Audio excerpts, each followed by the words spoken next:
Underneath the very foundations of our modern world, our cities, our roads, our entire civilization, lies a resource we see every day but never really think about. And because we don't think about it, most of us have no idea that there is a hidden, violent, and incredibly profitable war being waged over it. Today, we pull back the curtain on the secret war for sand. So let's just start with a simple question. Think about everything we pull out of the earth. You've got oil, coal, timber, minerals, all the usual suspects. But after water, the one thing we all need to live, which natural resource do you think humanity uses the most?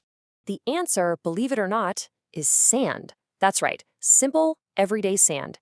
It's the second most exploited resource on the entire planet. Our world, quite literally, is built on it.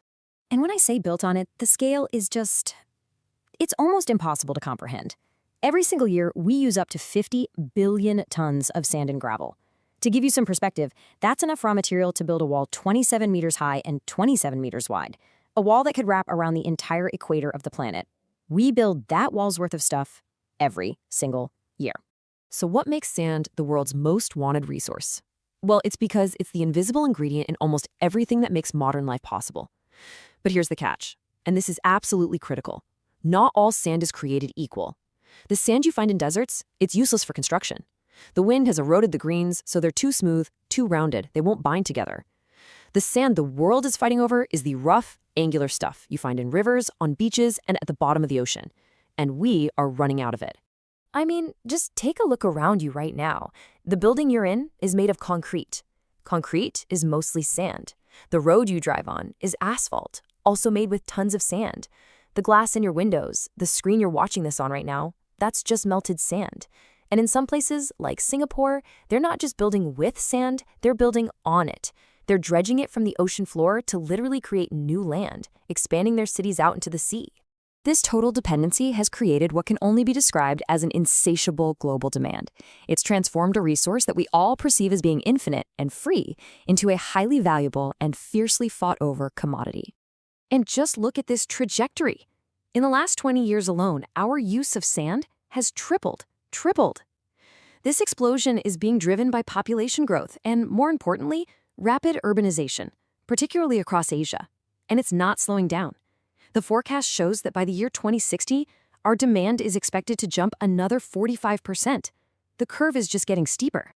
And let's be clear, this isn't some abstract economic trend. This demand has real, tangible, and often devastating consequences. To feed the concrete boom in places like Singapore, sand is being dredged from the seafloor so aggressively that entire islands have literally been scraped off the map. Gone forever. Now here's a basic rule of economics. Whenever you have incredibly high demand, a dwindling supply, and very little regulation, a black market is guaranteed to emerge. And in the world of sand, this has given rise to ruthless, powerful, and violent criminal organizations known around the globe as the sand mafias. You know, Pascal Pazuzi from the UN Environment Program puts it pretty simply. As the price of sand goes up, the mafias get more involved. It's a simple equation. They see a massive, largely unregulated, and highly profitable business opportunity, and they are seizing it with both hands. And the financial incentive here is just staggering. Let's look at the numbers in India, for example. A legal truckload of sand might cost you about $210. But if you operate illegally, dredge a protected riverbed, and pay a few bribes, you can sell that exact same truckload for as much as $1,100. The profit margin is astronomical. It's a license to print money. So please, don't mistake this for some kind of petty crime.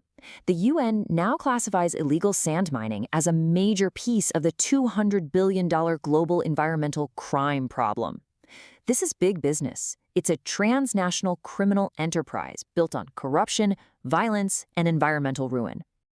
And the profits generated by this black market leave behind a truly horrifying trail of destruction, a cost that isn't measured in dollars and cents, but in shattered ecosystems and human lives. Because to protect those massive profits, the sand mafias have turned this trade into a literal war. And in this war, anyone who gets in the way is considered a target. The list of victims is tragically long and diverse. You have environmental activists and journalists who are murdered for trying to expose the truth. You have honest police officers and government officials who refuse to take a bribe. You have ordinary farmers and villagers who are killed for trying to protect their own land. And, of course, you have rival gangs constantly at war with each other over territory. And these are not isolated incidents. This is a clear, global pattern of violence. In 2015, an Indonesian farmer named Salem Kanchil was publicly tortured and murdered for protesting. The same year, rival sand gangs in China had a knife battle right in front of a police station. And in India, in just a 2-year span, at least 157 people were confirmed to have been killed in conflicts related to the illegal sand trade. Beyond this staggering human cost, the environmental destruction is almost unbelievable. 24. That's the number of Indonesian islands that have reportedly vanished completely. They have been mined out of existence, carted away barge by barge, primarily to feed Singapore's relentless land reclamation projects.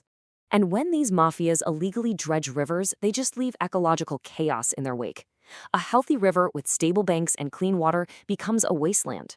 The dredging causes the riverbanks to collapse, which brings down bridges. It wipes out biodiversity, killing fish and other wildlife. And maybe most critically, it causes river deltas to shrink, removing the natural barriers that protect coastal communities from floods and storm surges. So you have to start wondering, when you look at a beautiful, pristine coastline or a healthy river, how long will it be there? How long until it, too, is sacrificed for the next skyscraper or shopping mall? How long until it's gone? And all of this brings us to the most important question of all. How is this even possible? How can a criminal industry operate on this scale in plain sight? Well, the answer lies in a complete and catastrophic failure of governance. It's a crisis that has created the perfect breeding ground for this illegal trade to thrive. Let's break it down. It really comes down to 4 things. First, you have incredibly weak governance. Most countries just don't have specific laws to regulate sand mining. Second, corruption is absolutely rampant. Officials and police are either bribed to look the other way or are too intimidated to enforce the law. Third, this creates the perfect criminal business model, incredibly high profits with incredibly low risk. The money is huge, and the penalties, if you're ever even caught, are a joke. And finally, there's a profound lack of awareness. To most people, and to most politicians, sand is just sand. It's seen as free, abundant, and infinite. And that perception is perhaps the most dangerous part of all. But this isn't some fringe conspiracy theory. The United Nations' own environment program has been sounding the alarm. They've officially called this a silently but gradually mounting global crisis. It's happening quietly, but it's happening everywhere, and it's getting worse. So what's the bottom line here? What should you really take away from all this? First, sand is not infinite. The right kind of sand is a finite vital resource. Second, a huge portion of its extraction is controlled by violent criminal mafias. Third, the true cost of that building or that new road isn't on a spreadsheet. It's measured in human lives and collapsed ecosystems. And finally, this whole crisis is built on a foundation of corruption and our own collective ignorance. You know, we tend to think of the most destructive materials on Earth as being things like bombs or chemical weapons. But maybe it's the very material we use to build our world. Our insatiable need for sand is fueling a hidden war that is tearing our world apart. So now that you know the true cost of the concrete and glass all around you, will you ever look at a simple building the same way again? So while markets rise and fall, systems like this quietly move billions behind the scenes, hidden from the public, hidden from scrutiny, and sometimes hidden from the law itself. Because in global finance, the most powerful forces are rarely the most visible.